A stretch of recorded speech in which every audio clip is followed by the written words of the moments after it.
Okay, so there's a cone here, and my car is stuck, and the right turn signal is not going on. It's trying to actually go in between. Whoa, that's not good. And this is the first vehicle I've ever owned where the car has gotten better over time. There is a car on the left, and it really should not go. Okay, I did have to stop. Okay, somebody just honked at me, and the car, if I did not stop, that car would have hit me. I've mentioned this before, and I'll say it again.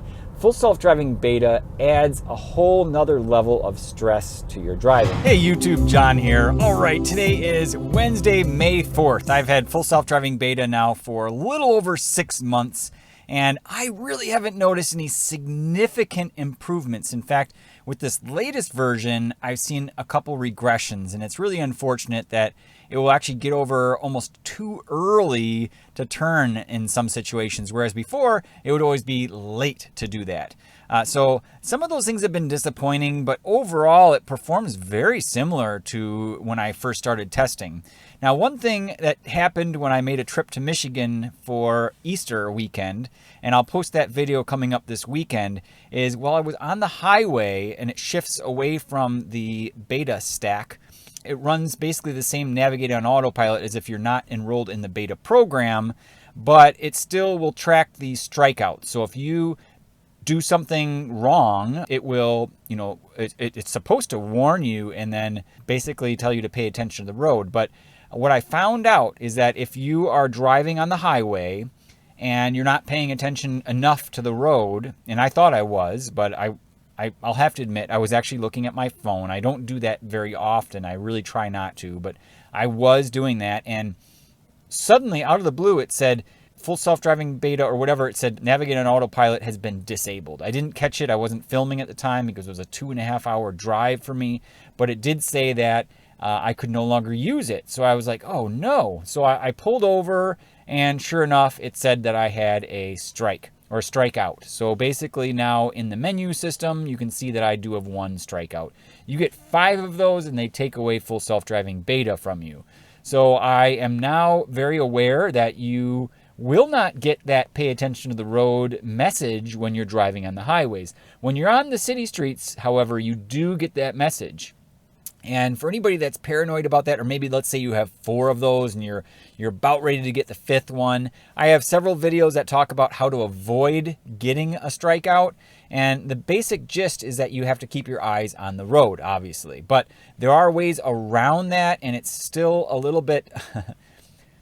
So I shouldn't really talk about this, but there are ways to get around that. And one way someone actually told me is you can put a baseball cap on. And I had tested that before in the early stages, probably in month number 2 or 3, and I didn't see any differences. In fact, if you wear a baseball cap and you look down, the cameras will recognize that your head is looking down, and it will give you the message, please pay attention to the road. But what I didn't recognize or realize is that if you wear the baseball cap so that it's down, if you tilt it down so it's covering your eyes, and the same thing happens if you actually put your hand like this, like if you're blocking the sun, but in reality you're blocking your eyes from the in-cabin camera, which I'll show you here in a second where it's located, then you will never get any messages. It will allow you to drive continuously without any please pay attention to the road. So you can essentially at that stage do whatever.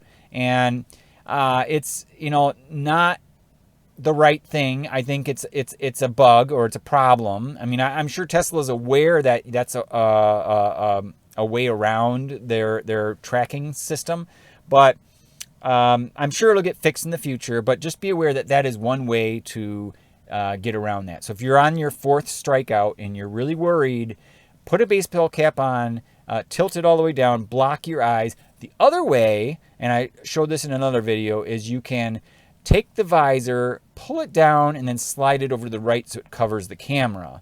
So these are some techniques you can do to kind of prevent yourself from getting strikeouts. But again, this is not something you really should be doing because obviously it's not a good idea. That it's there for a reason.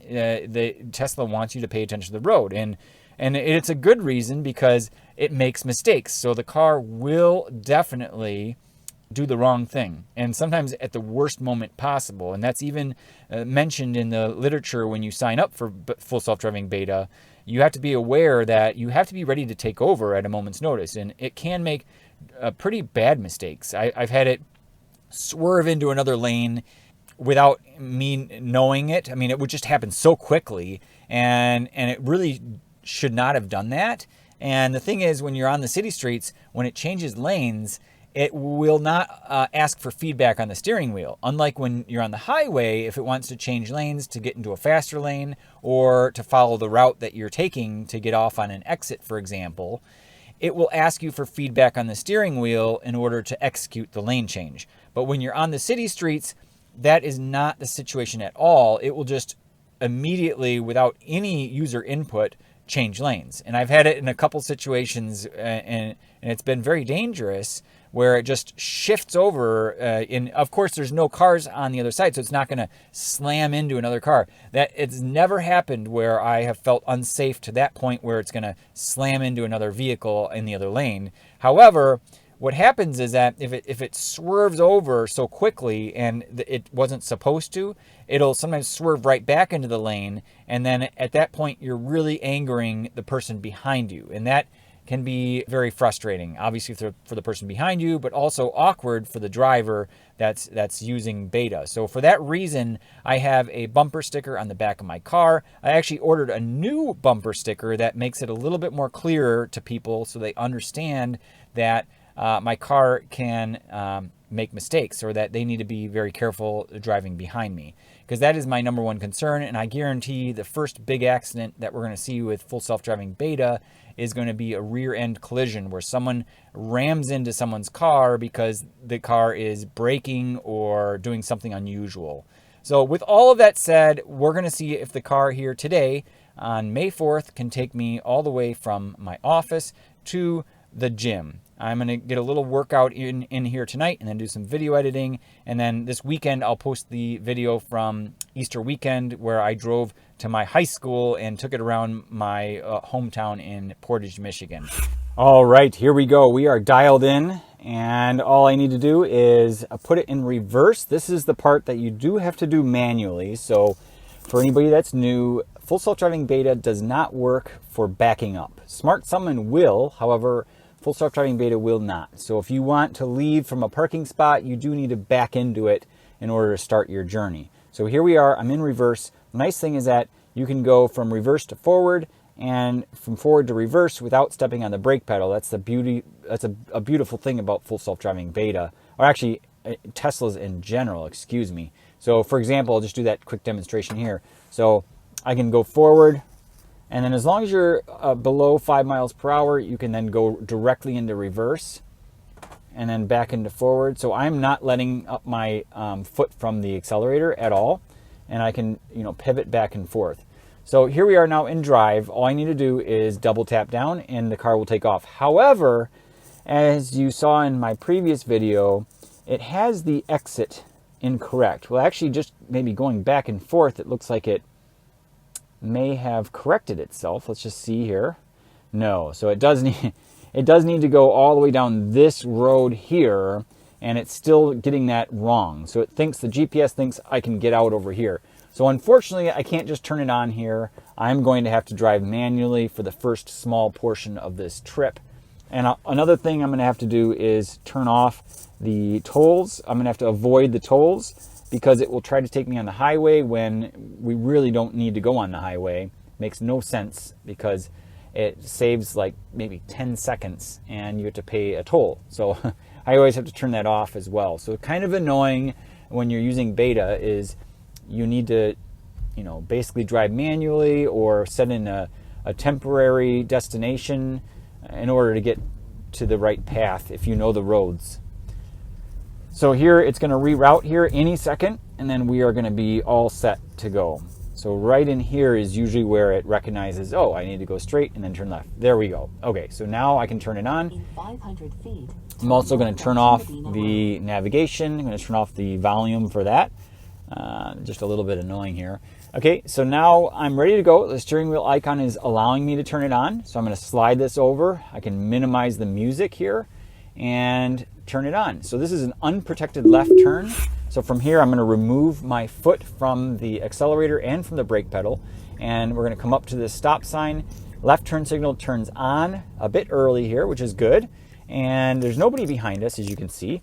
And we're waiting now for the path to be clear. There is a car on the left, and it really should not go. Okay, I did have to stop. Okay, somebody just honked at me, and the car, if I did not stop, that car would have hit me. Obviously, they probably would have changed lanes, but that was a problem. So I'm going to turn it back on. Now it's safe to go. Unfortunately, that's a disengagement. So here we go. That's, again, why you can't just sit back and relax. I've mentioned this before, and I'll say it again. Full self-driving beta adds a whole nother level of stress to your driving. Now, I'm not complaining. I am using this out of my own risk, and I'm choosing to use this because I like to contribute to the feedback, and hopefully that feedback made it over to Tesla just by hitting on the brake pedal. I'm told that it does. However, that's a thing that's not very well documented. So I'm going to tap on the camera icon there in the upper right, and that will send some feedback. So here, right there, you just saw it slowed down significantly, maybe because of the shadow of the bridge, although hard to know why it slows down in a lot of cases, because sometimes when there's a big shadow, you think, oh, it's going to slow down, but then it doesn't. So hard to predict when it's going to do that, but that is what they call phantom braking. So if someone was behind us, that would have been very awkward. And awkward is the key word. I say that all the time in my videos as well. That is kind of if I had to summarize beta right now, that's the word I would use, the number one word. Okay, so the light turned green and we're going forward. Just ask for a little bit of feedback on the steering wheel. So when you see the blue bar across the top of the screen, that means that it's looking for you to put your hand on the wheel to move it just a tiny bit to allow the car to know that, hey, you're paying attention. So that is in addition to the in-cabin camera tracking your eyes on the road. So it's kind of like a double whammy. I mean, people don't like that. They call that the nag, the steering wheel nag. And it is a nag. It's really annoying because it's like, okay, yeah, I'm still here. Yep, I'm still here. And, it's redundant because the cameras are tracking your eyes and then the steering wheel is asking for feedback. So it's like, it can get really annoying. So I can understand why some people have opted out of the beta program after testing it for a little bit, because it really is not practical right now. It definitely does not get you from point A to point B safely. And it's certainly not safer than a human driver. And you just saw right there, a car could have hit me so easily by pulling out into the road prematurely. That really is a problem, and I hope they can address that.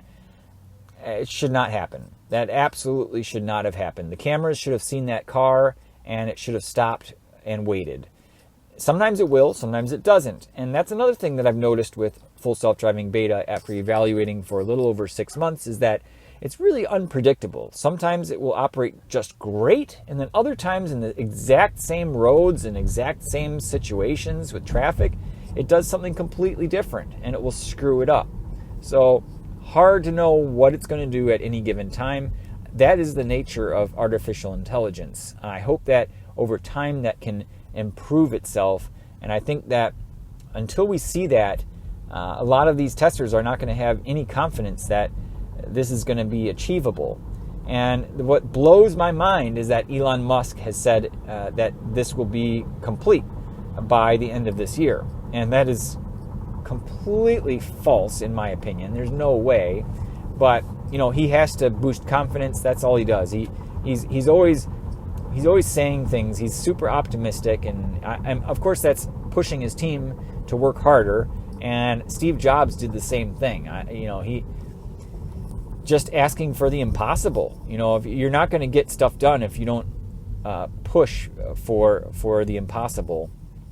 And you just have to be super optimistic and say, hey, we're going to do this. This is going to happen. Come on, guys, let's do it.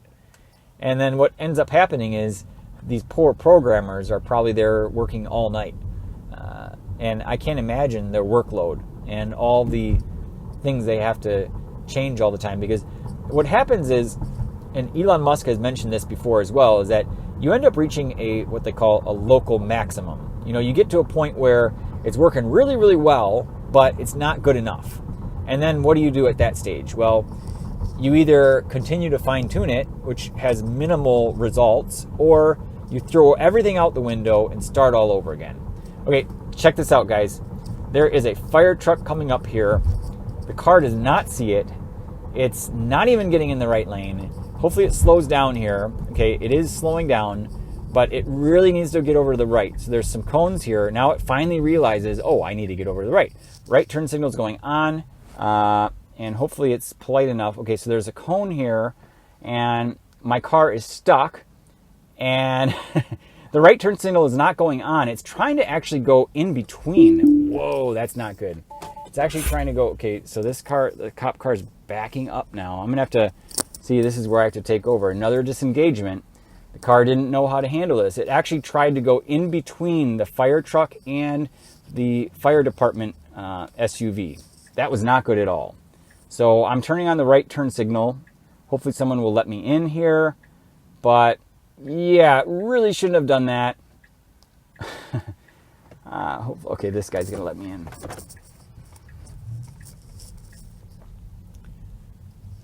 Yeah, so that was not cool. It actually tried to go in between the emergency vehicles. It looks like a pretty bad crash here. Oh, that's sad. That sucks. Man. Ouch.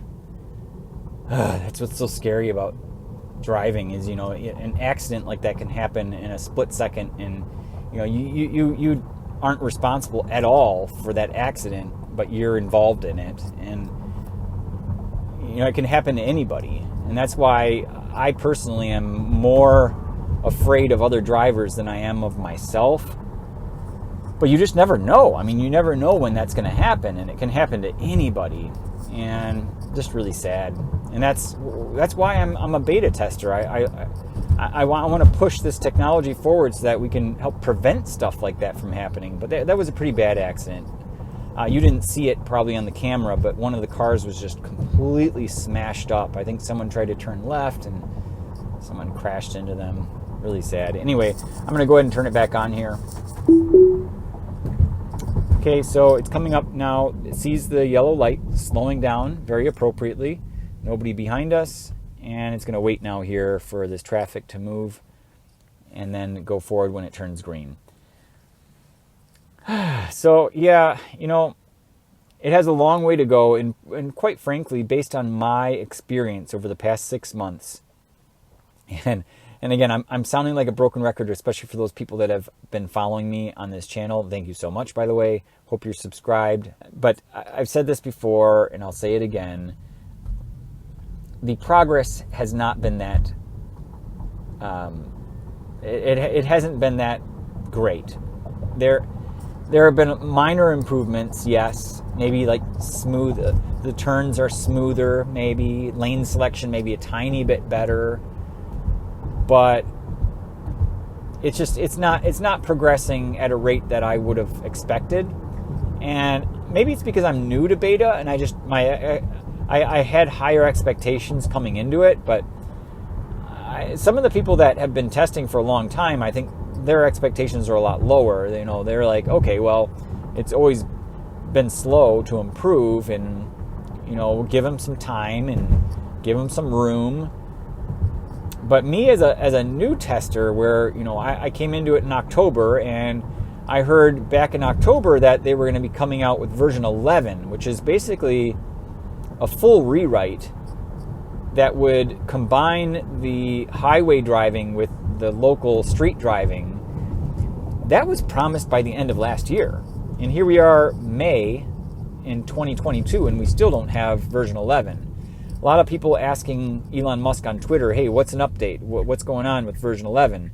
And, back when the stoplight, the stopping, and not stoplight, when you're stopping at stop signs, there was a recall, which was a software recall, which is always really crazy to me. I mean, they just had to push a new update and it was fixed. But the full self-driving beta was not stopping at stop signs. And I did a whole video on that. I tested it before and after.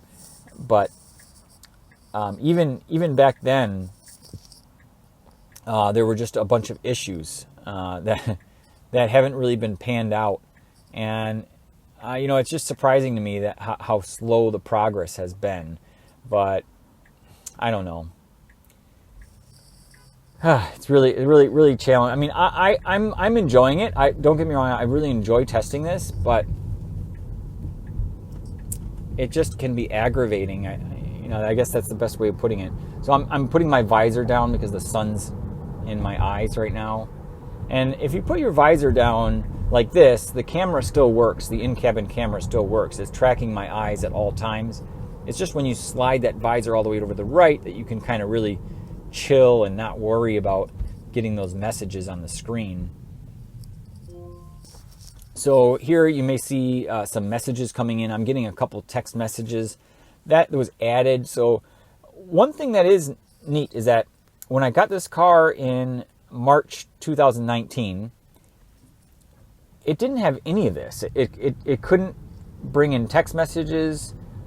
I don't even think I can make phone calls from my phone, to be honest with you. I think that came out in December 2019. But there were so many things that have been added. So the car is just completely different compared to the day that I bought it.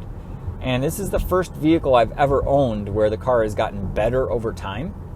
And that, to me, has been huge because it's really exciting. You look forward to these updates. I mean, the entertainment system has gotten better.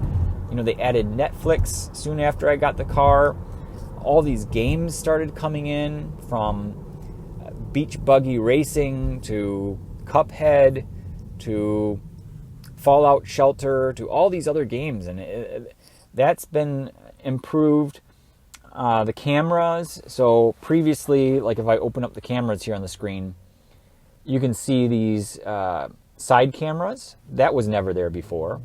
It was only this view of the back camera.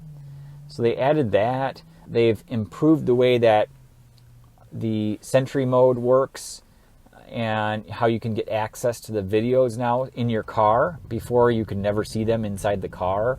They added that. The interface has changed completely as far as how you access different items. Everything's changed, and it's gotten better. There are a couple things that have gone backwards.